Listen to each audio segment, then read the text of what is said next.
I'm an advertising photographer. I'm born and bred London, and I'm always looking for interesting things, places, and people to photograph. And it started off by photographing Battersea Power Station in its sad demise. And the pictures went viral, and I thought, well, this would just be fantastic if I could do a book on this. So it took me 4 years to find and get permission to get into these places. And there was a slight little bit of disappointment from people that these were places they were never going to be able to go and see.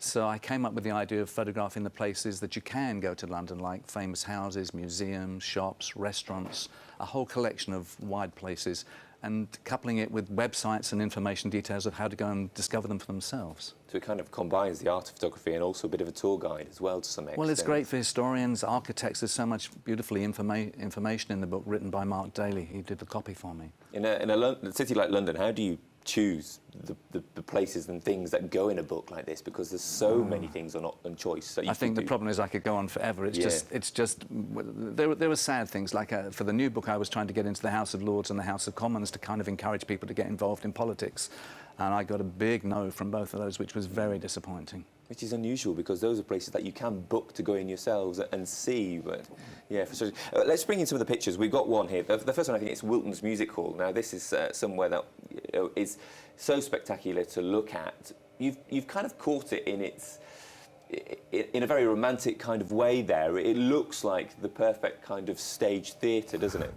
Well, I think the remarkable thing about Wilton's is it's actually survived all this time, and it's still flourishing as a theatre. It's the fact that it's been very close to disappearing in the past.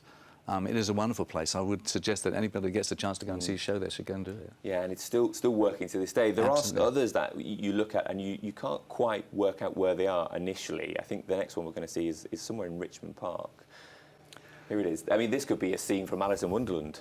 Well, the wonderful thing about this picture, this is Isabella Plantation in Richmond Park, which is a sort of a fenced-in part in the middle of Richmond Park, and it only comes alive for like 2 weeks every year, and it kind of moves around a little bit between April and May, depending upon what sort of weather we have in the country. But it's an unbelievable place.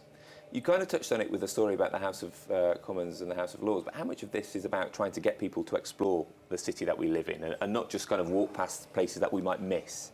For me, it's about being able to share my wonderful city with the rest of the world. I think I sadly think it's the best place in the world to live, and really want to encourage people to discover it.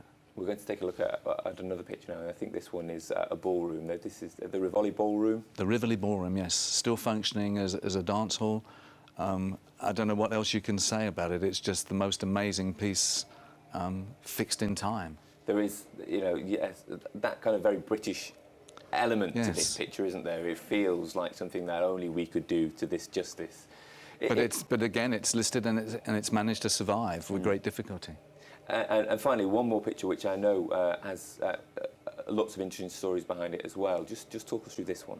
Well, this is the cloisters in the Charterhouse, and back in time when it was the Charterhouse School, the boys used to play football in the cloisters, and it was a time when there were no windows, and because the ball was being kicked out of the windows and they had to throw it back in, it's believed that this is the way that the offside rule and the throw-in was created for football.